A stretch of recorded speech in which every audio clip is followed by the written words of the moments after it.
Halo teman-teman, apa kabar semua? Pada video kali ini kita akan coba lagi untuk membuat tryout terbaru. Dan ini soalnya agak hot ya. Jadi beda dengan soal-soal yang kemarin. Jadi ini adalah video kedua dari tryout kita. Yang teman-teman belum tonton, silahkan tonton tryout part satunya ya. Dan banyak lagi soal-soal yang sudah saya buat, pedagogi maupun profesional ya, sesuai request. Kalau teman-teman mau cepat dibahas soalnya, requestnya kasih saya super thanks biar saya bisa mendahulukan teman-teman, karena sekarang ada banyak yang antri ya, ada IPA, ada bahasa Indonesia, dan mapel-mapel lainnya insyaallah ya. Kemudian sebelum kita lanjut, saya mohon bantuan teman-teman untuk klik subscribe, like, dan bantu share sebanyak-banyaknya ke sosial media teman-teman biar saya makin semangat dalam mengupload video-video terbaru. Nah, sebentar setelah saya selesai mengupload video ini, saya akan menjelaskan tentang bagaimana pelaksanaan pretest PPG pada tahun ini, apakah sama dengan yang lalu atau malah kembali ke zaman saya seperti dulu ya. Baik, kita lihat soal yang pertama. Jadi soal pretest ini, tryout ini saya buat seperti kemarin, yaitu saya selang-seling antara sosial kepribadian guru dengan pedagogi guru ya teman-teman. Silahkan sebentar kalau sudah selesai menonton videonya berkomentar berapa yang sudah benar dan berapa yang masih salah, seperti itu teman-teman. Baik, kita langsung lihat soalnya ya. Soal yang pertama, soal pedagogi ya. Pernyataan berikut yang merupakan prinsip utama dalam pendekatan konstruktivisme adalah: A. Guru sebagai pusat pembelajaran, B. Siswa sebagai penerima informasi, C. Proses aktif pembelajaran oleh siswa, D. Penekanan pada hafalan dan reproduksi materi. Nah, yang mana kira-kira pernyataan berikut yang merupakan prinsip utama ya teman-teman dalam pendekatan konstruktivisme atau teori konstruktivisme itu sendiri? Oke, saya kasih waktu sekitar kurang lebih 5 detik ya. Kalau teman-teman merasa terlalu cepat, silahkan teman-teman pause videonya ya. Baru lanjut lagi setelah teman-teman jawab atau kunci jawabannya. Oke, kita lihat jawabannya. Jadi jawaban yang tepat adalah opsi C ya. Dia adalah proses aktif pembelajaran oleh siswa. Jadi memang di teori konstruktivisme itu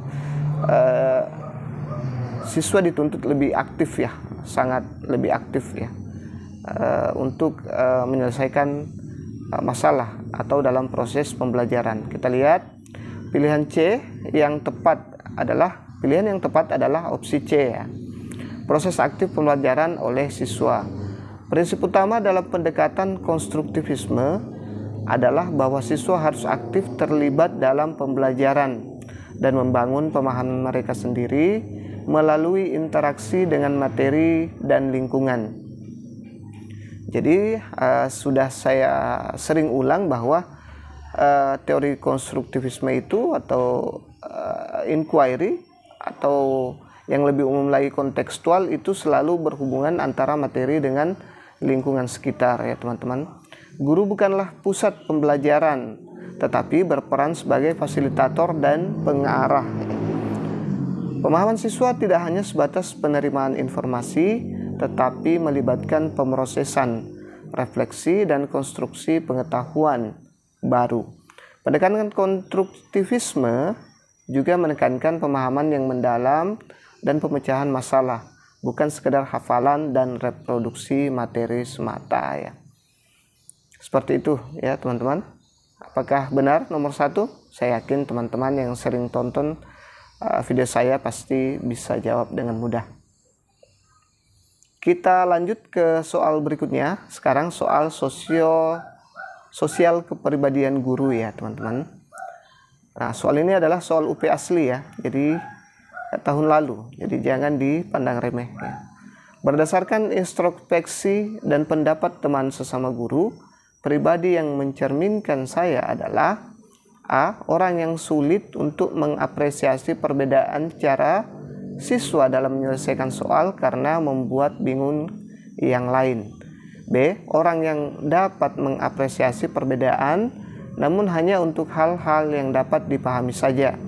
C. Orang yang dapat menyembunyikan pikiran dan perasaan yang tidak senang terhadap siswa ketika ada perbedaan dalam menilai sesuatu.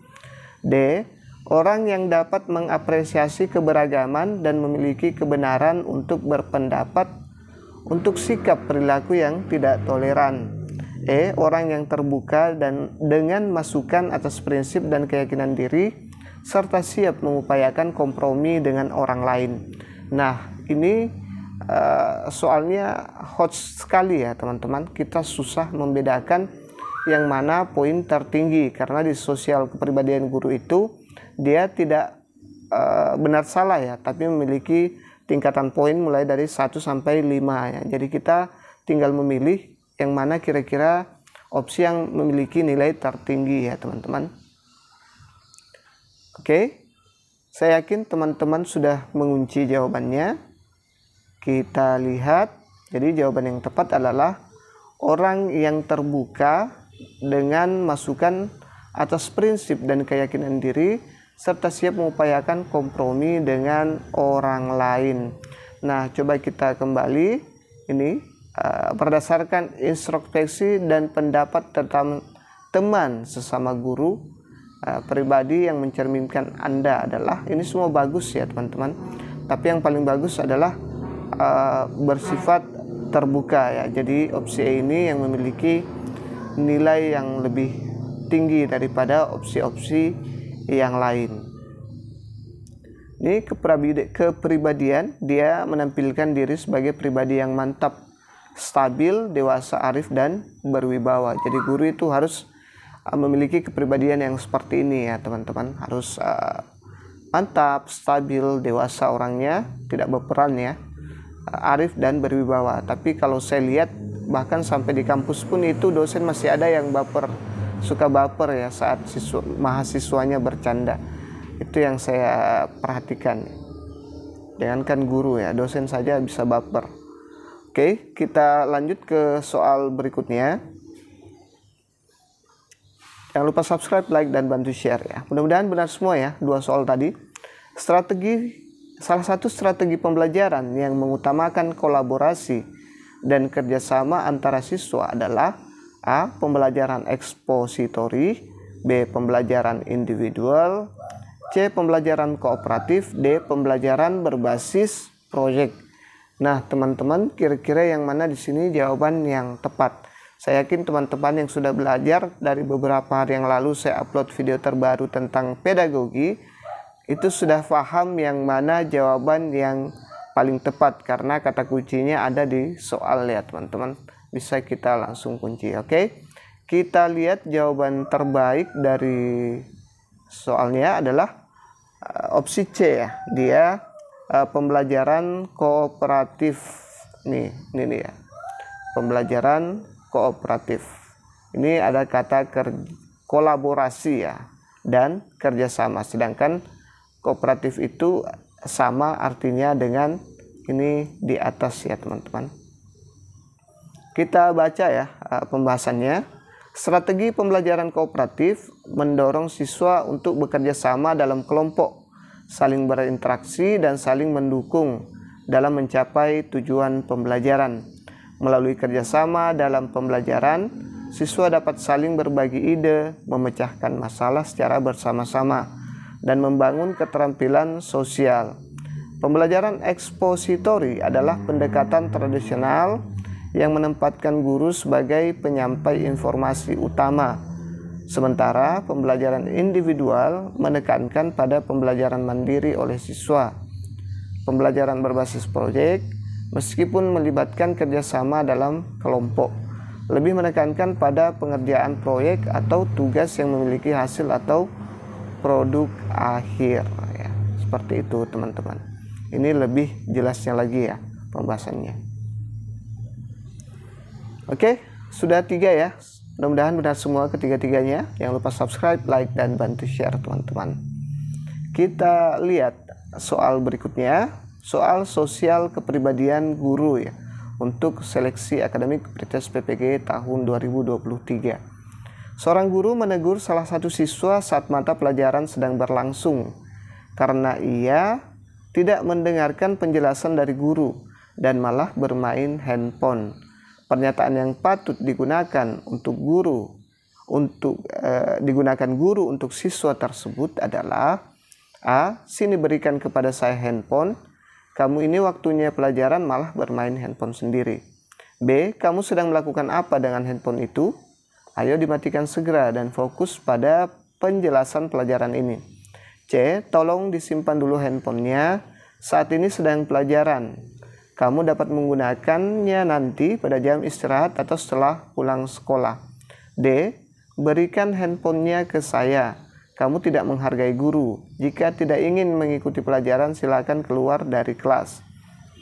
E. Tanpa pernyataan saya merampas handphone siswa sambil terus menjelaskan pelajaran. Nah, kalau kira-kira yang mana jawaban yang terbaik di sini teman-teman? Ya, saya yakin dari sekian banyaknya jawaban ini, sebagai guru yang sudah lama mengajar, pasti teman-teman pernah melakukan salah satu dari opsi ini ya, baik itu opsi yang mulai dari lembut sampai yang paling keras ya, saya yakin. Oke, jadi sudah dikunci, kita lihat jawaban yang tepat ya. Jadi jawaban yang tepat adalah: tolong disimpan dulu handphonenya, saat ini sedang pelajaran. Kamu dapat menggunakannya nanti pada istirahat atau setelah pulang sekolah ya. Jadi ini dia jawaban yang tepat ya teman-teman. Berkomunikasi secara efektif, empatik dan santun dengan sesama pendidik, tenaga kependidikan, orang tua dan masyarakat itu sendiri.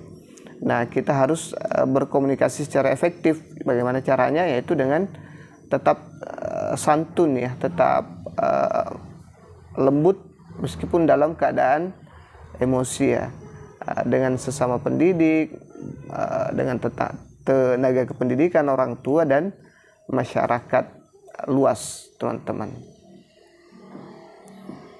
Oke, jadi guru itu dituntut sempurna ya. Guru sebagai contoh dalam berkehidupan di sekolah maupun di masyarakat khususnya. Baik, kita lihat soal yang berikutnya. Sekarang soal pedagogi. Salah satu prinsip utama dalam pengelolaan kelas yang efektif adalah: A. Memberikan hukuman yang tegas kepada siswa yang bermasalah.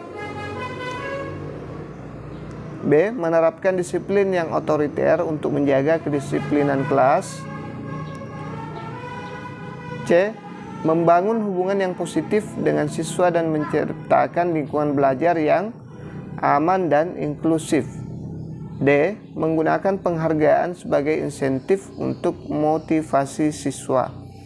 Nah, manakah di sini yang termasuk salah satu prinsip utama dalam pengelolaan kelas yang efektif? Maaf, tadi agak berisik ya teman-teman. Di sini tuh dekat dengan jalan poros.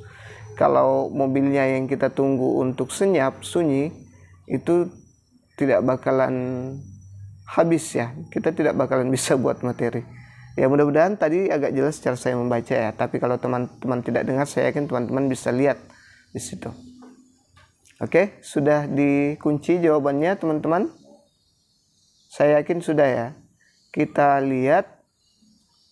Ini dia. Jadi jawaban yang tepat adalah opsi C ya. Ini dia. Membangun hubungan yang positif dengan siswa dan menciptakan lingkungan belajar yang aman dan inklusif. Itulah salah satu prinsip utama dalam pengelolaan kelas yang efektif ya. Memang harus seperti itu. Kalau kita otoriter, jelas kelasnya tidak akan efektif ya. Tegas kepada siswa yang bermasalah ya, memberikan hukuman yang tegas itu juga tidak akan efektif ya. Sekarang tidak diizinkan lagi untuk memberikan hukuman yang tegas. Meskipun kadang kalau terpaksa kita harus lakukan itu. Menggunakan penghargaan sebagai insentif. Nah, ini bisa juga bagus juga teman-teman, tapi yang lebih bagus adalah membangun hubungan yang positif dengan siswa. Kita lihat pembahasan lebih jelasnya. Pengelolaan kelas yang efektif melibatkan pendekatan yang proaktif untuk membangun hubungan positif dengan siswa dan menciptakan lingkungan belajar yang aman, inklusif, dan mendukung. Sorry, agak batuk ya. Hukuman yang tegas atau disiplin yang otoriter itu tidak efektif dalam jangka panjang dan dapat mengganggu iklim belajar yang positif. Penghargaan dapat digunakan sebagai salah satu strategi motivasi, tetapi tidak menjadi prinsip utama dalam pengelolaan kelas yang efektif. Nah, lagian juga kalau kita masih honorer, ingin memberikan insentif sebagai motivasi itu agak kewalahan ya teman-teman, karena gaji honorer itu kan sangat sedikit sekali, dan untuk kebutuhan guru sendiri itu kadang setengah mati, apalagi mau sering memberikan insentif kepada siswa. Baik, kita lihat soal selanjutnya. Sudah berapa yang benar teman-teman? Jadi saya harap nanti setelah ini ditulis ya, berapa yang benar dan berapa yang masih belum bagus jawabannya ya. Di sekolah Anda mengajar mayoritas siswa beragama Islam, namun ada juga yang beragama non-Islam. Ketika memasuki bulan Ramadan, Anda mendapati siswa non-Muslim yang sedang makan di depan kelas ketika teman-teman yang lain sedang menjalankan ibadah puasa. Sebagai seorang guru, apa yang Anda lakukan untuk menyikapi hal tersebut? A. Menasihati siswa agar tidak makan di depan kelas selama bulan Ramadan demi menghormati yang berpuasa. B. Keduanya memiliki hak masing-masing, boleh berbuat sesuai keyakinannya. C. Menasihati siswa yang sedang puasa Ramadan bahwa akan dimanapun itu hak mereka, makan dimanapun itu hak mereka ya. D. Meminta siswa tersebut untuk makan di tempat yang sepi agar tidak kelihatan teman-temannya yang sedang berpuasa. E. Tidak peduli dengan tindakan yang dilakukan siswa tersebut. Nah, kalau misalnya ini terjadi pada diri Anda, apa yang akan Anda lakukan ya? Anda mengajar di sebuah sekolah yang agamanya agak berbeda. Pada waktu itu kebetulan pada bulan Ramadan ada siswa non-Muslim yang makan seenaknya saja di depan teman-temannya yang Muslim. Kira-kira apa tindakan Anda seperti itu? Oke, saya yakin teman-teman sudah mengunci jawabannya. Kita lihat jawaban terbaiknya.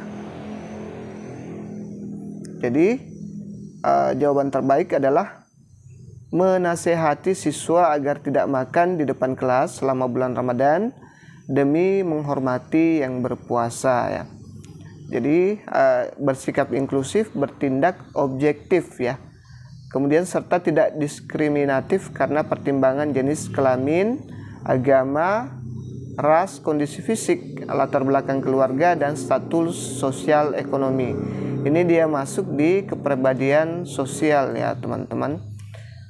Jadi menasihati ya, mendapat nilai terbaik ya. Kalau opsi B, keduanya memiliki hak masing-masing, ini juga tidak bagus ya. Ini cenderung cuek teman-teman dengan kondisi yang berlaku ya. Kemudian menasihatinya siswa yang sedang puasa Ramadan bahwa akan dimanapun itu hak mereka. Nah, ini justru malah lebih parah lagi karena yang dinasihati itu malah yang berpuasa ya, bukan yang makan. Jadi ini sangat bisa dideteksi soal terbaiknya ya. Meminta siswa tersebut untuk makan di tempat yang sepi. Nah, ini juga bisa teman-teman, bisa menjadi opsi setelah opsi A ya. Jadi poin tertinggi kedua setelah opsi A itu adalah opsi D. Meminta siswa yang lain yang tidak berpuasa itu makan di tempat yang sepi ya, untuk menghormati agar tidak kelihatan teman-teman yang sedang berpuasa. E. Tidak peduli. Nah, ini tidak peduli sama dengan opsi B ya. Dan lebih parahnya lagi opsi C. Oke, teman-teman, itu saja dulu yang sempat saya share pada kesempatan kali ini. Mudah-mudahan bermanfaat, bisa membantu teman-teman nanti lulus. Insyaallah kita akan lanjut lagi tryoutnya kalau banyak teman-teman yang suka. Dan jangan lupa juga tetap fokus ke profesional teman-teman, karena ini hampir seimbang ya antara profesional kalau digabung sosial kepribadian dengan pedagogi itu hampir seimbang jumlahnya nanti. Teman-teman bisa buktikan nanti. Profesional anggaplah 70 nomor, mungkin sosial kepribadian dan pedagogi itu 60 nomor ya. Jadi lumayan banyak ya. Jadi tetap fokus juga di profesionalnya, belajar juga soal profesional itu sendiri. Oke. Assalamualaikum warahmatullahi wabarakatuh. Sampai ketemu di video berikutnya.